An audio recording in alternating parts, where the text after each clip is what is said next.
अस्सलाम वालेकुम। मसाले का कीमा 200 ग्राम तेल डालेंगे। हमारे पास खड़ा गरम मसाला 2 फेस पाते, 1 चम्मच सफ़ेद ज़ीरा है, 2 इंच की दालचीनी का पीस है, 2 बड़ी इलायची है, 2 हरी इलायची है, 4 से 5 लौंगे, 10 से 15 काली मिर्च है, 200 ग्राम प्याज है, 1 चम्मच मेरे पास अदरक लहसुन है कुटा, 1 किलो बीफ का कीमा है, अच्छी तरीके 1.5 चम्मच मेरे पास नमक है, ये 5 मिनट हो गए हैं, 1 चम्मच कुटा हुआ धनिया, 1 चम्मच कुटी हुई मिर्चें, आधी चम्मच हल्दी, 1 चम्मच पिसी हुई मिर्चें, 200 ग्राम मेरे पास टमाटर है।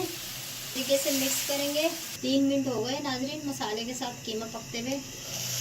ये 2 गिलास मेरे पास पानी है, ये डालेंगे।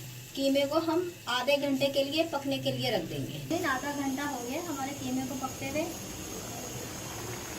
250 ग्राम दही है जो हमने फेंट के रखा हुआ है, ये डाल देंगे। देखिए साइडों में तेल आ गया है कीमे में।